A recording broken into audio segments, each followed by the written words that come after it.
Baiklah, Assalamualaikum warahmatullahi wabarakatuh. Alhamdulillahirrabbilalamin.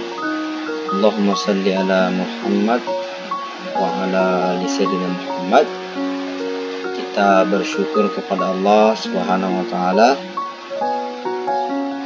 karena telah memberikan kita kesehatan dan kesempatan lagi, sehingga pada kesempatan kali ini anak-anakku sekalian bisa menyimak dan menyaksikan kembali video pembelajaran kita dalam mata pelajaran Al-Quran Hadis, yaitu sudah sampai di bab 3.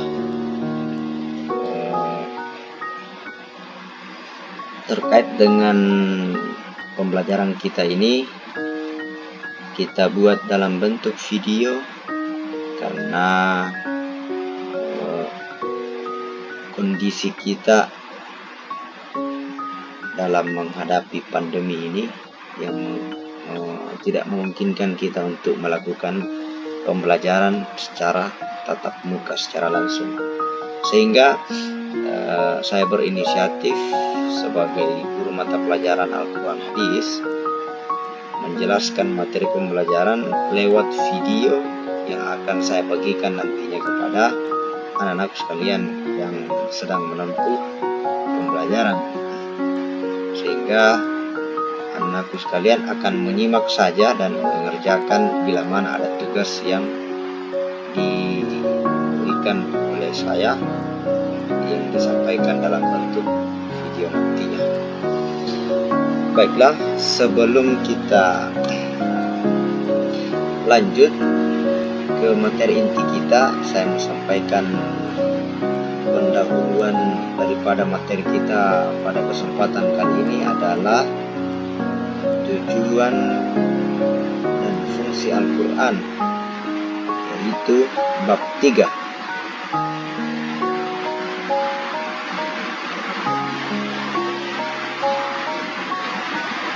Perlu kita ketahui bersama bahwa tujuan pembelajaran kita nantinya adalah seorang murid atau siswa atau peserta didik dapat menjelaskan tujuan dan fungsi Al-Quran.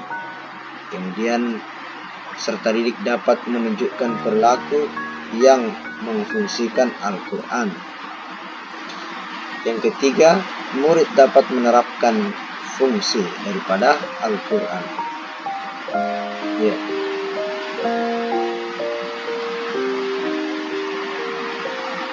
Ya, jadi ini adalah peta konsep yang akan kita jelaskan nantinya.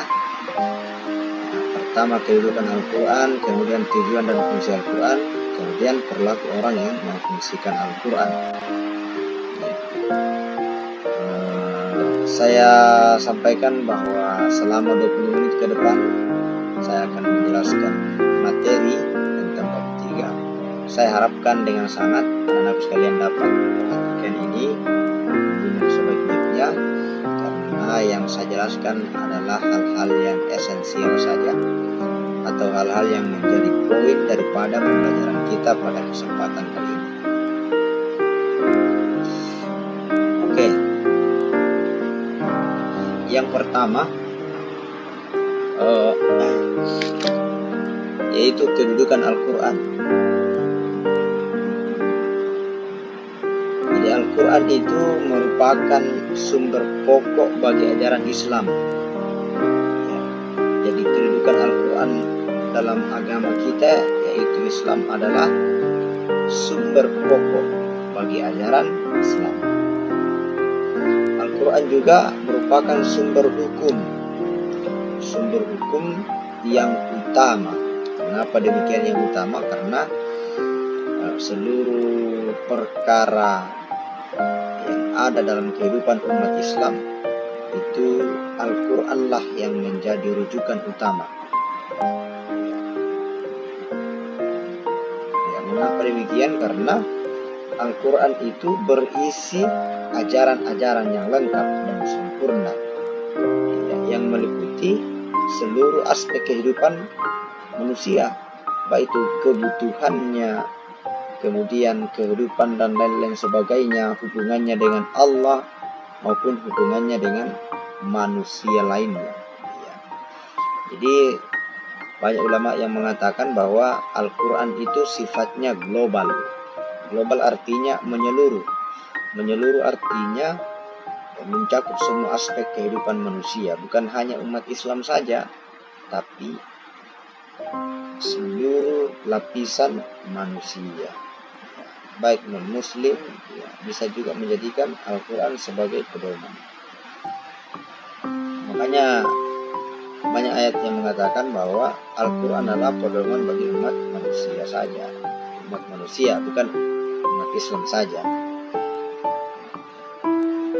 Seperti dalam ayat di atas, di sini bisa dilihat Al-Imran ayat 3. Maksud saya Al-Imran ayat 103. Wa'tasimu bihablillahi jami'a wa la tafarraqun.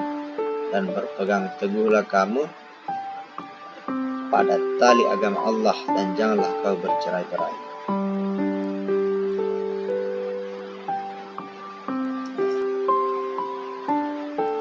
Ya. Kemudian juga disebutkan bahwa Al-Quran dalam Quran surah An-Nisa ayat 59 Allah menegaskan, A'udzubillahi minasyaitonirrajim. Ya ayyuhallazina amanu atiullaha wa atiur rasul wa ulil amri minkum wa in tanaza'tum fi syai'in farudduhu ilallahi wa rasulihi in kuntum tu'minuna billahi wal yawmil akhir dzalika khairun wa ahsanu ta'wila. Wahai orang-orang yang beriman, taatilah Allah dan Rasulnya, dan ikutilah pemimpin atau yang berkuasa atau pemegang kekuasaan di antara kamu. Kemudian jika kamu berbeda pendapat tentang sesuatu, maka kembalikanlah kepada Allah atau Al-Quran dan Rasul atau Sunnah. Jika kamu beriman kepada Allah dan hari kiamat, yang demikian itu lebih utama bagimu dan lebih baik akibat. Iya. Jadi ayat tersebut terdapat dalam perintah Allah untuk menaati Allah dan menaati Rasulnya, ya, yakni Al-Quran dan Sunnah. Kemudian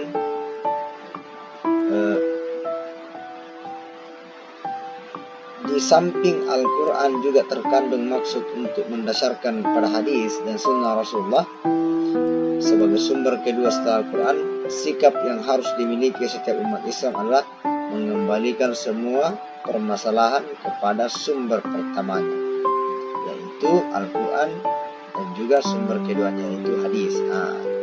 Di sinilah yang perlu dipahami bahwa ketika dalam pergaulan kita sehari-hari atau hubungan kita dengan manusia terdapat hal-hal yang membuat kita saling berdebat, tidak menemukan solusinya, maka kembalikan dia kepada Al-Quran dan Sunnah. Ya, karena kembalinya ke Al-Quran dan Sunnah itu kan sesuatu yang lebih baik daripadanya. Jangan bersikeras merasa paling benar sehingga menyalahkan yang lain.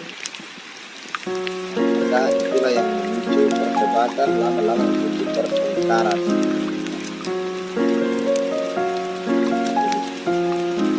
Ini adalah hal yang perlu diperhatikan dan diingat dengan sekalian, karena Al-Quran dan Sunnah adalah sumber utama agama Islam.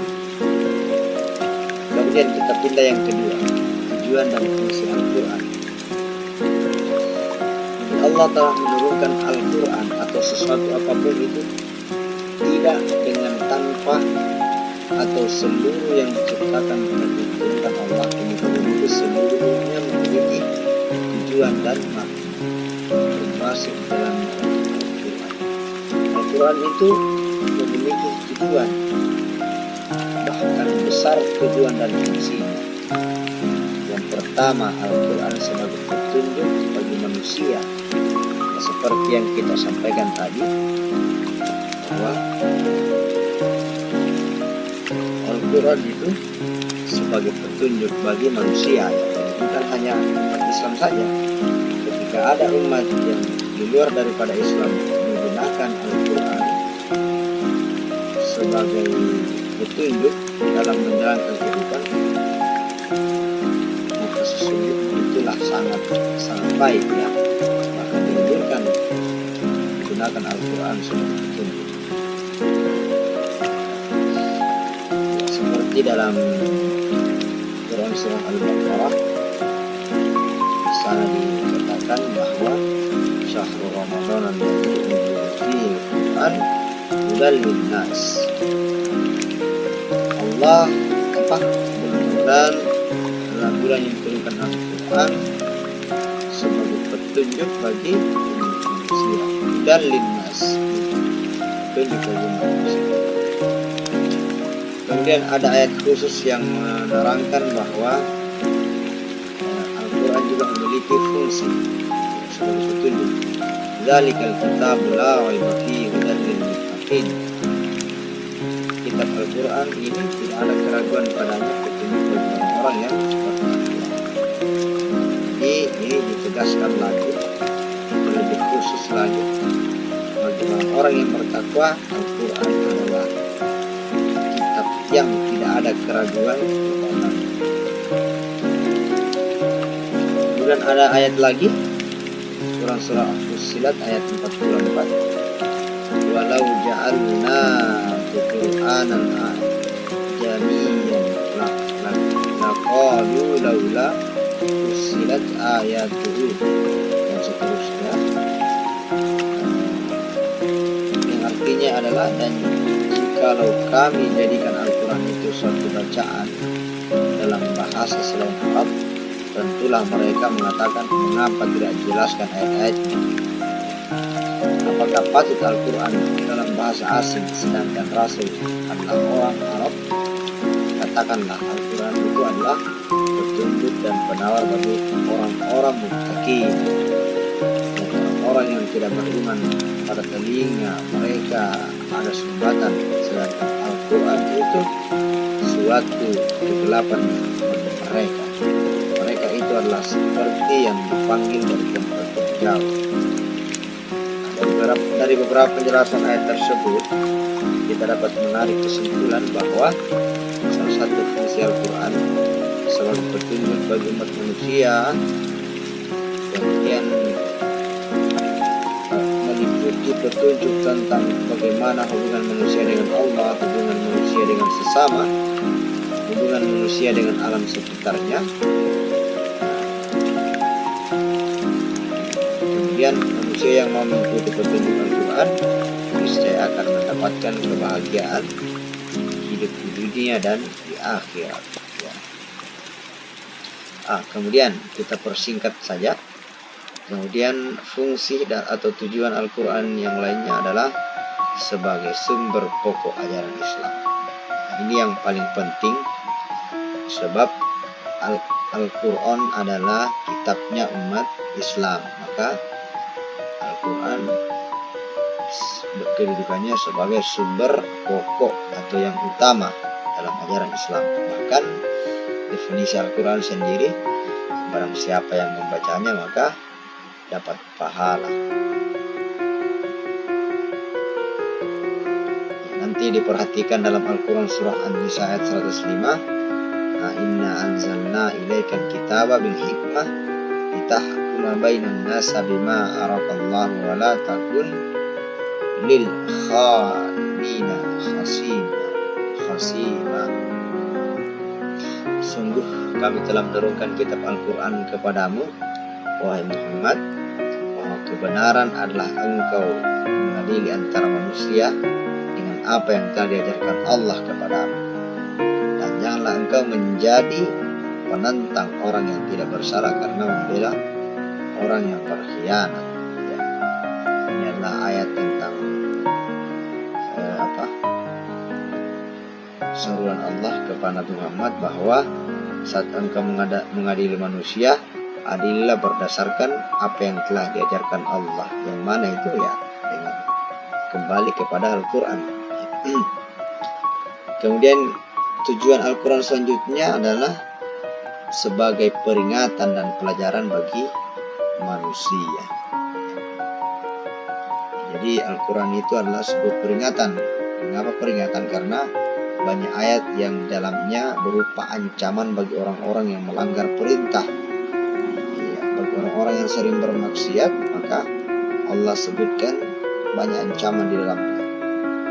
Akan mendapat siksaan dan lain-lain ya. Makanya disebut peringatan.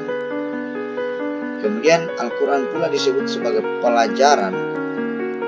Ya, karena sifat Al-Quran sendiri itu kan harus dipelajari. Dalam menjadikan Al-Quran sebagai petunjuk dalam hidup, mesti kita pelajari. Ayat pertama pada saat Al-Quran diturunkan, Iqra, bacalah. Membaca itu adalah aktivitas belajar. Sehingga Al-Quran itu fungsinya untuk, atau tujuannya pula untuk dipelajari, sehingga menjadi kitab pedoman. Karena sesuatu apapun itu, bila mana kita tidak pelajari, maka kita tidak bisa aplikasikan atau menjadikan dia sebagai tuntunan dalam menjalankan kehidupan. Sama halnya dengan Al-Quran, harus kita pelajari.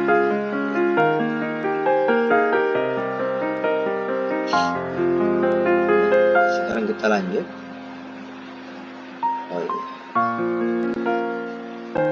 Oke. Nampaknya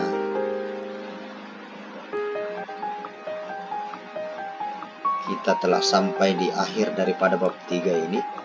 Singkat sekali penjelasan pada bab 3 ini. Hal yang perlu kita pahami dalam bab ini adalah Al-Quran itu berkedudukan sebagai sumber ajaran Islam yang pertama dan utama, ya, sebelum sumber ajaran Islam yang lainnya. Jadi dalam sumber hukum Islam sendiri itu Al-Quran sebagai posisi pertama. Kemudian yang harus juga dipahami bahwa Al-Quran ini memiliki beberapa fungsi, yaitu pertama sebagai petunjuk bagi umat manusia, sumber pokok ajaran Islam, peringatan dan pelajaran bagi umat manusia. Ya, jadi ini adalah hal yang paling esensial yang harus kita pahami, harus anak-anakku pahami.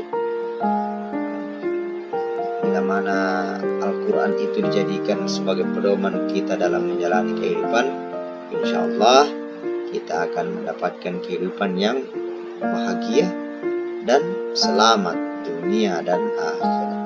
Ya, karena meskipun bahagia, kalau tidak selamat kan sama saja. Jadi yang kita harapkan adalah kita selamat, kita bahagia, kemudian selamat dunia dan selamat di akhirat. Ya. Oke, jadi anak-anakku sekalian, ini adalah tugas kita di bab 3 berupa uraian. Anak-anakku sekalian bisa kerjakan. Yang pertama, jelaskan kedudukan Al-Quran dalam Islam. Kemudian terjemahkan ayat di atas. Kemudian jelaskan kata yang bergaris bawah pada ayat tersebut. Ya. Yang mana ini bergaris bawah pada ayat tersebut? Oh, tidak ada ya. Jadi bagian A saja yang dikerja. Kemudian jelaskan fungsi Al-Quran sebagai petunjuk bagi manusia, ya, bagaimana fungsinya itu sebagai petunjuk. Kemudian sebagai sumber pokok ajaran Islam dijelaskan juga. Kemudian fungsi Al-Quran sebagaimana yang dinyatakan dalam ayat berikut. Ini tadi sudah kita bacakan, kitabullah unzila ilaika fala yakun fi sadrik, ila akhir ayat. Pada saat anak-anakku sekalian ingin menjawab pertanyaan kelima soal ini, anak-anakku sekalian bisa scroll lagi ke atas videonya supaya ada bayangan kembali penjelasan ataupun materi yang bisa dijadikan jawaban atas kelima pertanyaan uraian ini. Ya, mungkin cukup jelas apa yang kita jelaskan pada kesempatan kali ini. Semoga anak-anakku sekalian bisa paham dan mengerti atas materi kita, dan kita berharap supaya kondisi pandemi ini cepat selesai sehingga pembelajaran kita bisa kembali seperti biasanya, bisa dilakukan secara tatap muka. Ya, untuk itu kita tutup saja video atau pertemuan tidak secara langsung pada kesempatan ini dengan sama-sama membaca doa kafaratul majelis. Subhanakallahumma wa bihamdik, asyhadu an la ilaha illa anta, astaghfiruka wa atubu ilaik. Wassalamualaikum warahmatullahi wabarakatuh.